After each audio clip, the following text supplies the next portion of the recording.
Hi friends, this is Miss McAuliffe and today I'm reading you a story about the rainforest. It's called The Great Kapok Tree by Lynne Sherry.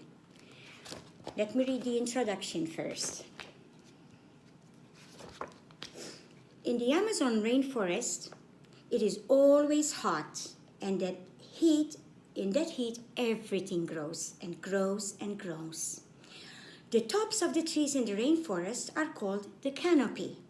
The canopy is a sunny place that touches the sky. The animals that live there like lots of light. Colorful parrots fly from tree to tree. Monkeys leap from branch to branch. The bottom of the rainforest is called the understory. The animals that live in the understory like darkness. There, silent snakes curl around hanging vines, and graceful jaguars watch and wait. And in this steamy environment, the great kapok tree shoots up through the forest and emerges through the canopy. This is the story of a community of animals that live in one such tree in the rainforest. And the story starts. Two men walked into the rainforest. Moments before, the forest had been alive with the sounds of squawking birds and howling monkeys. Now all was quiet as the creatures watched the two men and wondered why they had come. The larger man stopped and pointed to the great kapok tree. And then he left. The smaller man took the axe he carried and struck the trunk of the tree. Whack, whack, whack. The sounds of the blows rang through the forest. The wood of the tree was very hard. Chop, chop, chop. The man wiped sweat that ran down his face and neck. Whack, chop, whack, chop. Soon the man grew tired. He sat down to rest at the foot of the great kapok tree.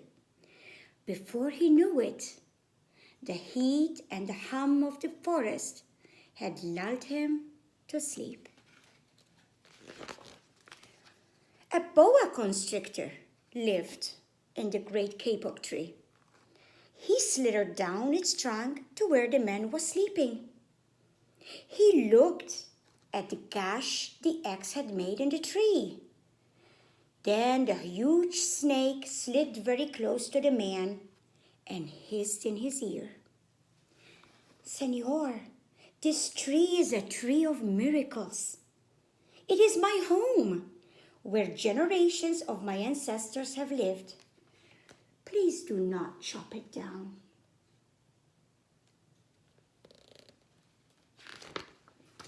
A bee buzzed in the sleeping man's ear. Senor, my hive is in the great kapok tree, and I fly from tree to tree and from flower to flower, collecting pollen. In this way, I pollinate the trees and flowers throughout the rainforest. You see, all living things depend on one another.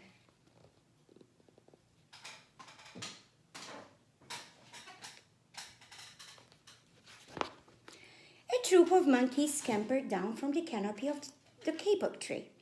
They chattered to the sleeping man. Senor, we have seen the ways of man. You chop down one tree, then come back for another and another. The roots of these trees will wither and die, and there will be nothing left to hold the earth in place. When the heavy rains come, the soil will be washed away, and the forest will become a desert.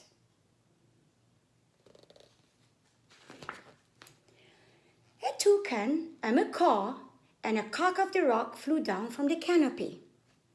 Senor, squawked the toucan, you must not cut down the tree.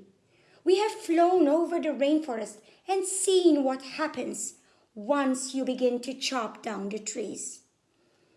Many people settle on the land. They set fires to clear the underbrush, and soon the forest disappears. Where once there was life and beauty, only black and smoldering ruins will remain.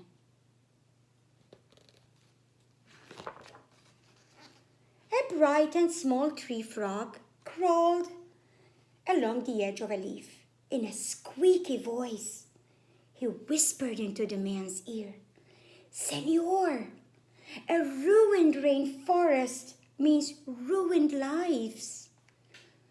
You will leave many of us homeless if you chop down the great kapok tree."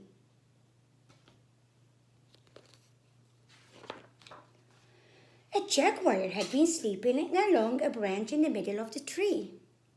Because his spotted coat blended into the dappled light and shadows of the understory, no one had noticed him. Now he leapt down and padded silently over to the sleeping man. He growled in his ear, "Senor, the great kapok tree is home to many birds and animals. If you cut it down, where will I find my dinner?"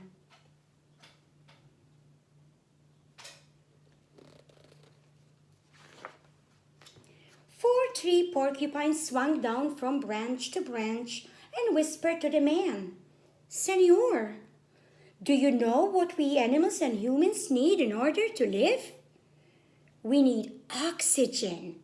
And Senor, do you know what trees produce? Oxygen. If you cut down the forest, you will destroy that of which gives us life."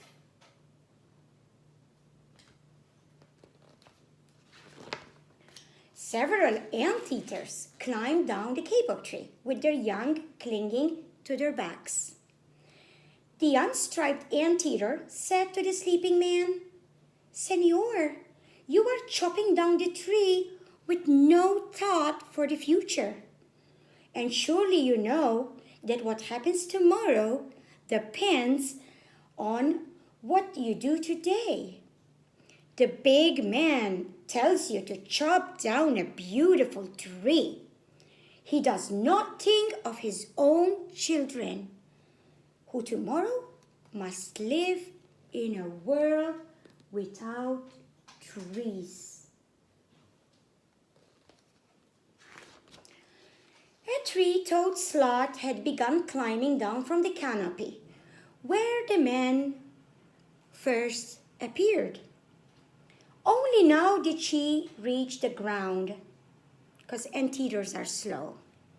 Plodding ever so slowly over to the sleeping man, she spoke in her deep and lazy voice, "Senor, how much is beauty worth? Can you live without it? If you destroy the beauty of the rainforest, on what would you feast your eyes?"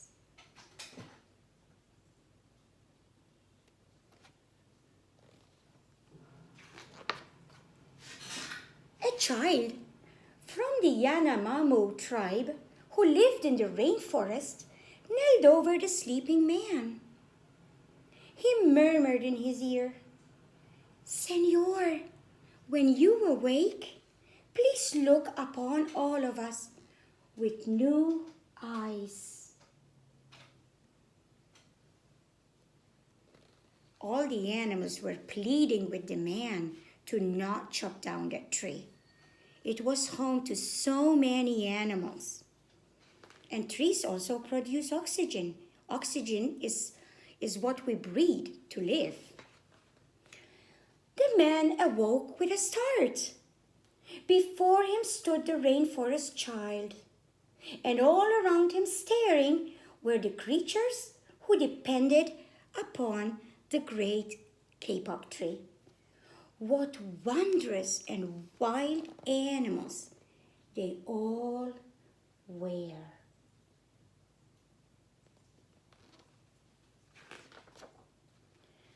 man looked about and saw the sun streaming through the canopy. Spots of bright light glowed like jewels amidst the dark green forest. Strange and beautiful plants seemed to dangle in the air, suspended from the great kapok tree. The man smelled the fragrant perfume of the flowers. He felt the steamy mist rising from the forest floor, but he heard no sound, for the creatures were strangely silent.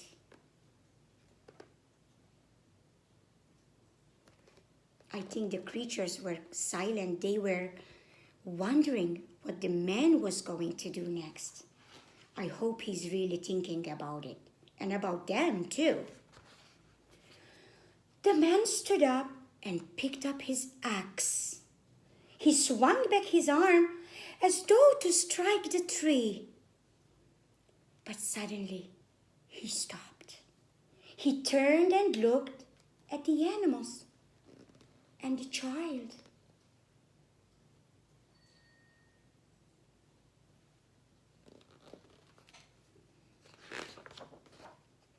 He hesitated, then he dropped the axe and he walked away from the rainforest. Yes, well done. The man saved the great kapok tree and all the creatures and the humans that depended on it. And that's the end of the story, The Great Kapok Tree, by Lynne. I hope you enjoyed the story.